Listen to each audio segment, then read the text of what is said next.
سلام علیکم جمیعا و رحمت الله و برکاته.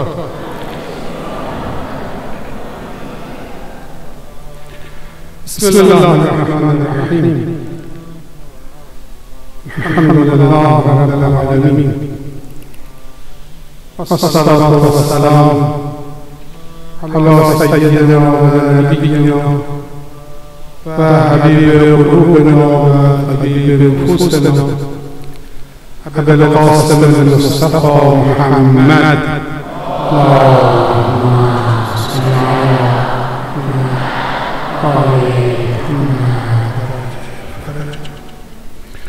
وعلى آله الطيبين الطاهرين سيما بقية الله في الأرضين أرواحنا فداء. قال الله تعالى في كتابه الكريم: أعوذ بالله من الشيطان الرجيم. ولقد كتبنا في الزبور من بعد ذكر أن الأرض يرثها عبادي الصالحون. خداوند را شکر کنم که به ما توفیق داد امروز در ماه مبارک شعبان در آستانه میلاد با سعادت حضرت ولی عصر ارواحنا فدا در جمع شما برادران عزیز، خواهران گرامی، طلاب و دانشپژوهان این جامعه مبارکه حضور پیدا کنید. بسم الله الرحمن الرحیم. آیه مبارکه کی تلاوت فرماتے ہیں کہ خداوند تعالی کا شکر ادا کرتا ہوں کہ آج توفیق شامل ہوئی کہ ماہ مبارک شعبان اور ایام عبادت واسطے میں مولانا جل اللہ تعالی فرش شریف میں اس مجمع شریف ہونے اور آرام و رمضان سے ملاقات کی سعادت حاصل ہوئی. این سه ماه با برکت یعنی ماه‌های رجب و شعبان. سلام علیکم جمیعا و رحمت الله و برکاته.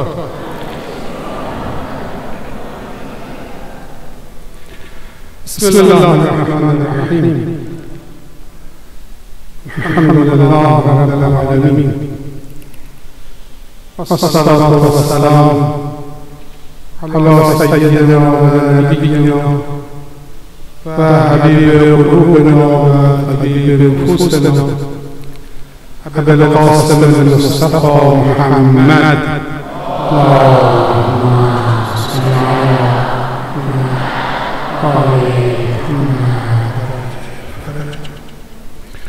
وعلى آله الطيبين الطاهرين سيما بقية الله في الأرضين أرواحنا فداء.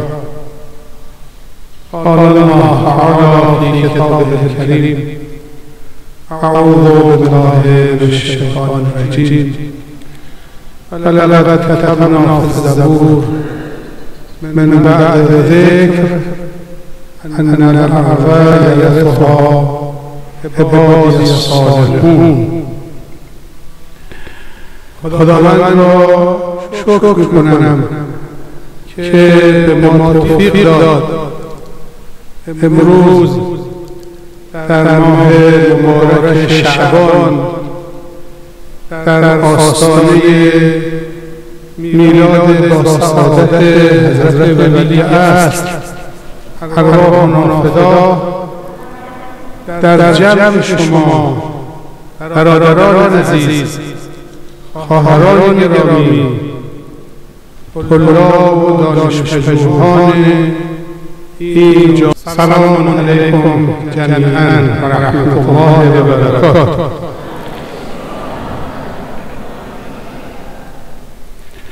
بسم الله الرحمن الرحیم. الحمد لله رب العالمین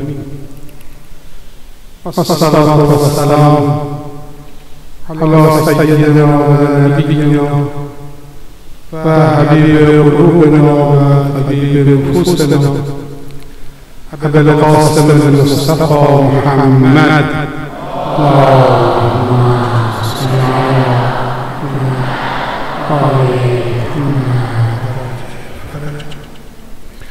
وعلى آله الطيبين الطاهرين سيما بقية الله في الأرضين أرواحنا فداء. قال الله تعالى في كتابه الكريم: أعوذ بالله من الشيطان الرجيم. ولقد كتبنا في الزبور من بعد ذكر أن الأرض يرثها عبادی الصالحون. خداوند را شکر میکنم که به ما توفیق داد امروز در ماه مبارک شعبان در آستانه میلاد با سعادت حضرت ولی عصر ارواحنا فدا در جمع شما برادران عزیز، خواهران گرامی، طلاب و دانش پژوهان این جامعه مبارکه حضور پیدا کنید. بسم الله الرحمن الرحیم. آیه مبارکه که تلاوت داد فرماتے ہیں کہ خداوند تعالی کا شکر ادا کرتا ہوں کہ آج یہ توفیق شامل ہوئی کہ ماہ مبارک شعبان اور ایام عبادت واسطہ کے بارے میں سمانا جل اللہ تعالی پر شریف نے اس ماہ شریف اور خانہ رمضان سے ملاقات کی سعادت حاصل ہوئی. این سه ماه با برکت یعنی ماه‌های رجب و شعبان و ماه با برکت رمضان، ماه تقرب به خداوند، ماه عبودیت، ماه بندگی، ماه تلاش و مجاهدت برای تهذیب نفس، تزکیه نفس. و امیدوارم که خدای تعالی به ما توفیق عنایت کند از برکات و فیوضات و عنایات الهی در این ماه‌ها بهره‌مند باشیم. مقدس مہینے رجب شعبان و ماہ رمضان اللہ تعالیٰ سے قریب ہونے اور عبادت و بندگی کے مہینے ہیں. زیادہ سے زیادہ کوشش کر کے اپنی خودسازی اور تزکیہ نفس کرنے کے مہینے ہیں. اللہ تعالیٰ سے امید ہے کہ ہمیں توفیق عطا فرمائے کہ ان مقدس مہینوں کے فیوض و برکات سے مستفید ہو سکیں.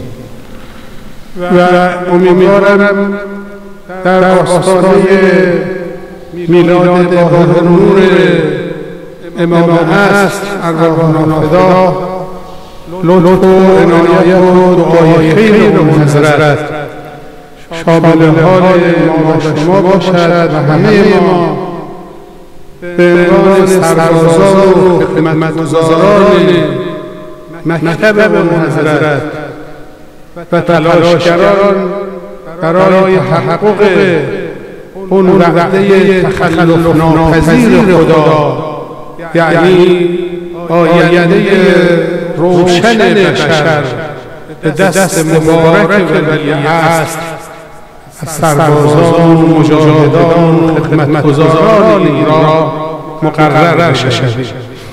امید کرتا ہوں کہ مقدس ایام میں جو زمانہ سے منسوب ہیں ہمیں ان کی زیادہ سے زیادہ نظر عنایت ہمارے شامل حال ہو، دعائیں ہمارے شامل حال ہوں اور ہم سب اس وعدے الہی کے تحقق کی زمین انوار کر سکیں. اللہ کا وعدہ ہے جس میں انسانیت کا روشن مستقبل ہے، زمانہ کا ظہور اور نظام عدالت ہے.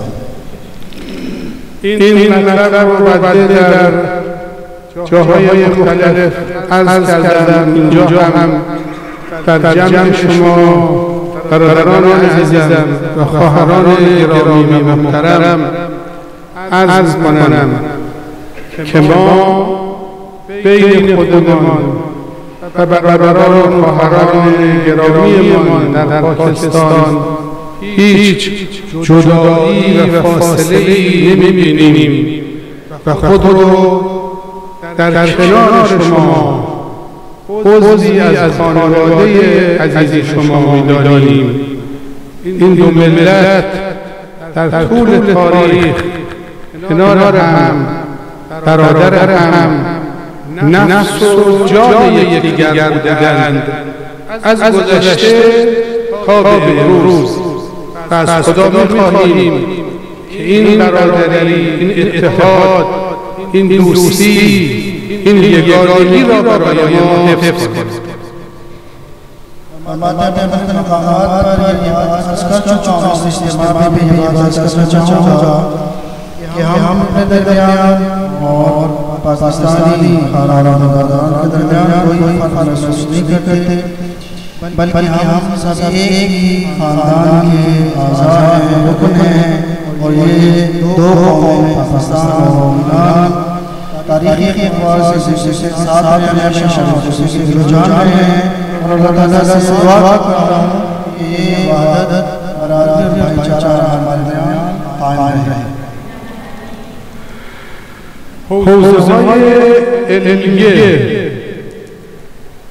از جمله این حوزه علمیه مبارکه‌ای که امروز ما و شما توفیق داریم در اینجا حضور داریم، در حقیقت امتداد جلسات و حلقات درس ائمه خدا علیهم السلام است. ما ریشه‌های حوزه علمیه را در حلقه‌های درس ائمه معصومین علیهم السلام جستجو می‌کنیم. این شجره طیبه ریشه در اعماق تاریخ و در حلقه‌های درس امامین امام باقر و صادق علیهم السلام دارد.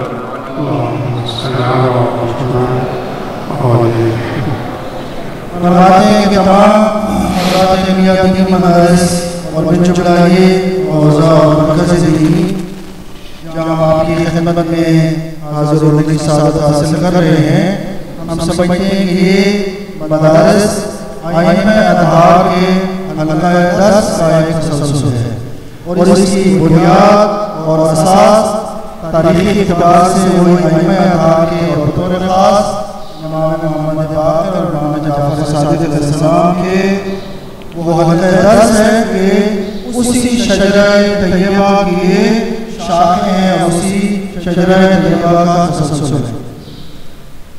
إذا أراد الله بعبد خيرا فقهه في الدين فألهمه اليقين.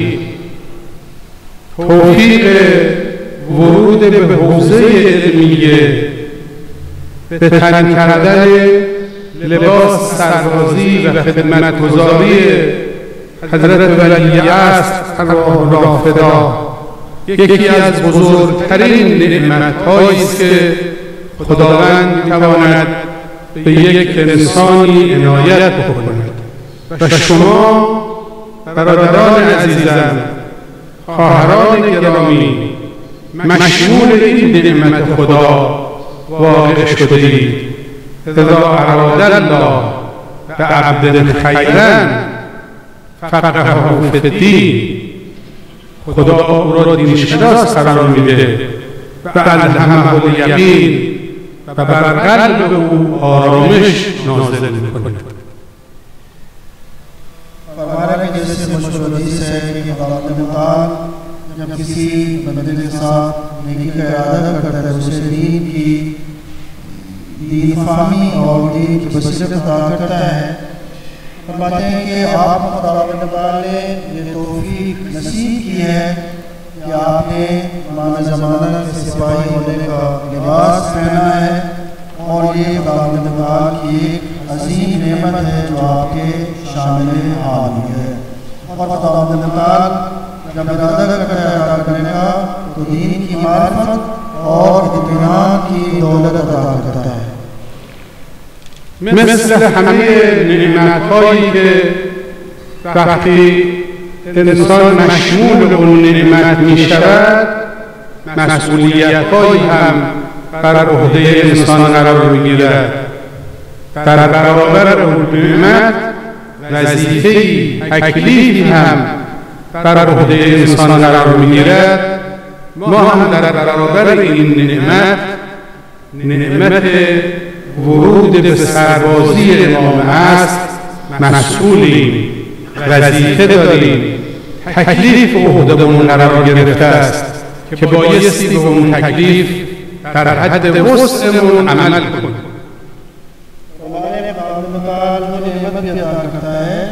इंसान उस नेमत के मुकाबले में कुछ उसे जिम्मेदारियां भी दी जाती हैं। हर नेमत के मुकाबले में इंसान की कुछ वज़ाइफ और जिम्मेदारियां हैं। बिन जुमला ये नेमत जो अल्लाह ने आपको अता की है कि आपको इमाम ज़माना का सिपाही होने का एजाज़ अता फरमाया है। यकीनन इसके भी तकाज़े हैं और कुछ जिम्मेदारियां हैं। فلذا فرمودند این روایت از امام صادق سلام الله علیه است که فرمود من تعلم لله و عمل لله فعلم لله دعی فی ملکوت السماوات عظیما.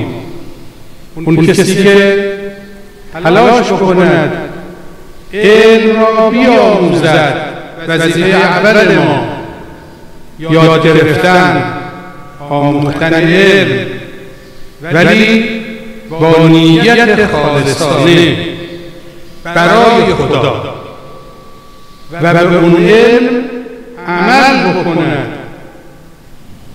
علم اگر عمل همراهش نباشد حجت بر علیه انسان است. علمی که همراه با عمل خالصانه، عمل برای خدا باشه و بعد هم این معارف الهی را به دیگران منتقل کند و علم لله، به دیگران بیاموزد، اون هم برای خدا خالصانه. یک چنین انسانی دعی فی ملکوت السماوات عظیما، در حقیقت عالم، در باطن این عالم، در ملکوت این عالم این انسان عظیم است. بزرگی به بزرگی ظاهری نیست، اینها عظمت واقعی است، بزرگی حقیقی است که انشاءالله همه شما برادران و خواهران مشمول این عظمت و عنایت بوده باشید. आपने नबी मोहम्मद के छठे तादाद की मशहूर और मारूफ हदीस तिलावत की है जिसने अल्लाह के लिए सीखा और फिर उस पर अमल किया और खुदा ही के लिए दूसरों को सिखाया, तो उसे आसमानों पर मलकूत जो हकीकत आलम है, हकीकत कायनात है, उसे अज़मत के साथ याद किया जाएगा। फरमाते हैं जिम्मेदारी है कि सबसे पहले हम सीखें, लेकिन उसके शर्त ये है कि खुदा के लिए सीखें, इखलास के साथ सीखें, और दूसरी शर्त ये है कि जो कुछ हमने सीखा है उस पर अमल करें और फिर फ़कत इस पर इत्तिबा न करें बल्कि दूसरों तक इसे मुंतकिल करें। अगर इखलास के साथ सब कुछ हो ये बहुत बड़ा एजाज़ है और हकीकी अज़मत यही है। जो अज़मत ज़ाहिरी है वो हकीकी अज़मत नहीं है, बल्कि हकीकत आलम में और मलकूत में इस इंसान को अज़मत के साथ याद किया जाता है। दुआ करता हूँ कि खुदा ताला ये सआदत आप सबके शामिल हाल फरमाए। ما در راه مطهر علما بزرگانمون که این راه نورانی را ادامه دادند از روزگار حضور ائمه هدی تا به امروز، به روح مطهر همشون درود می‌فرستیم و امیدواریم که بتوانیم ما هم به سهم خودمون قدم جای پای اونها بگذاریم و و در این مسیر نورانی حرکت کنیم. हमारे तमाम उलमा जिन्होंने इस नूरानी रास्ते को तय किया, आइम्मा अतार के ज़माने से लेकर आज तक जिन उलमा ने भी इल्म दीन लोगों तक मुंतकिल करने में अपना किरदार अदा किया है, सर पर दुरूद भेजता हूँ, सलाम करता हूँ उनकी अरवाह मुक़द्दसा पर, और उम्मीद करता हूँ कि खुदावंद तआला ने ये तौफीक अता फरमाए कि हम उन असलाफ के नक्शे कदम पर चल सकें. اون عزیزانی که زحمت کشیدن این بنای خیر رو بنا گذاشتن، زمینه رو برای ما و شما فراهم کردن و امروز در میان ما نیستند.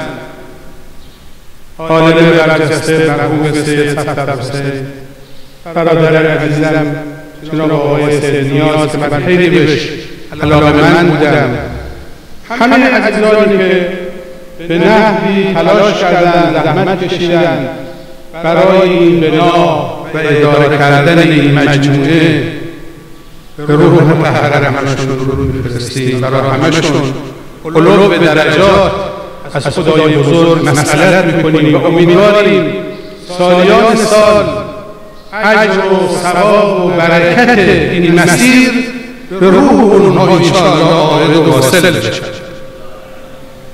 हमारे जिन अजीम हस्तियों ने इस अजीम दीन रस्ता के क़याम उसको चलाने में अपना किरदार अदा किया है, खास किबला लाना से हुसैन नजफी और हमारे इंतहाई प्यारे दोस्त किबला काजी से नियाज़ से नकवी दुआ करता हूँ, और बाकी बुजुर्गान खुदावंद तआला उनके दर्जात को बुलंद फरमाए, और ये जो नूरानी सिलसिले की उन्होंने बुनियादें रखी थी उस पर जब तक अमल होता रहे इंशाअल्लाह इसका अजर व सवाब भी खुदावंद तआला उनके नाम अमल में दर्ज फरमाए.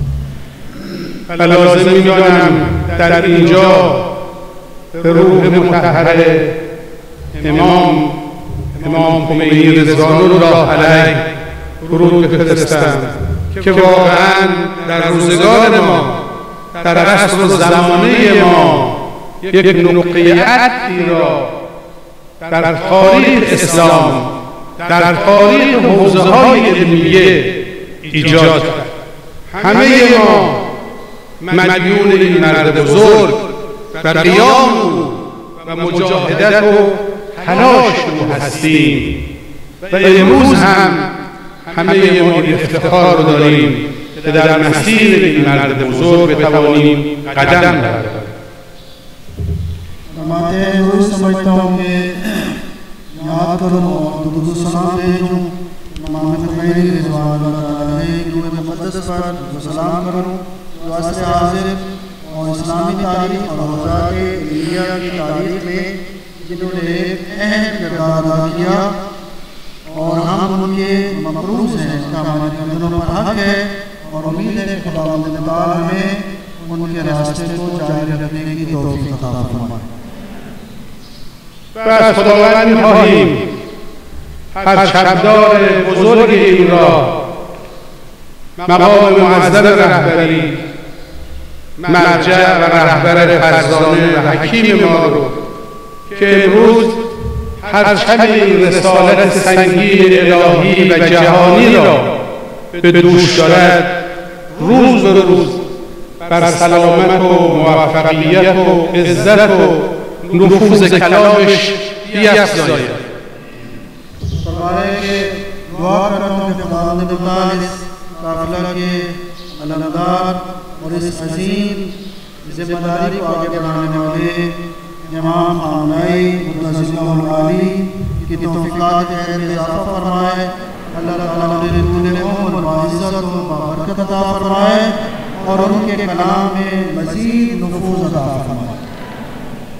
به برکت حرکت امام و رهبری رهبر عزیز و فرزانه ما امروز حوزه‌های علمیه، حوزه علمیه مکتب اهل بیت علیهم السلام در دنیا شناخته شده است و این پرچم با افتخارتر از گذشته، با افتخارتر از همه دوران‌ها در عالم می درخشد. پیام حوزه علمیه مکتب اهل بیت امروز در همه عالم منتشر شده است. हमारे इमाम खुमैनी की तहरीक की बरकत है और हमारे मुअज़्ज़िम की वसीराना क़यादत की बरकत है कि आज दुनिया में इस पैगाम को इज़्ज़त और आबरू हासिल है। چند سال قبل، نزدیک به 20 سال قبل، سفری به چین رفته بودم. در اونجا بعد از صدها کیلومتر طی طریق در کوهستان‌های صعب العبور رسیدیم به یک نقطه‌ای که یک دانش آموخته المصطفی رفته اونجا و مشغول تبلیغ معارف اهل بیت علیهم السلام است. مسجدی بنا کرده، مرکز اسلامی، بر فراز اونجا نوشته لا اله الا الله محمد رسول الله علی ولی الله صلوات الله.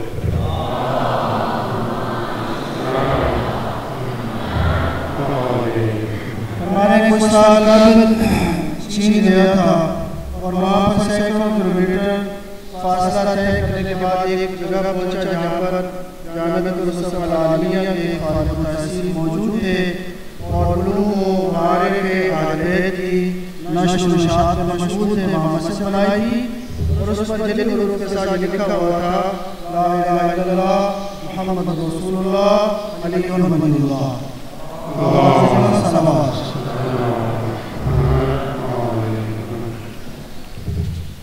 اینها در نقطه عالم امروز حضور دارند. از بیش از 130 ملیت دنیا امروز در جامعه المصطفی دلهای علاقه‌مند به معارف اهل بیت علیهم السلام کنار هم برادرانه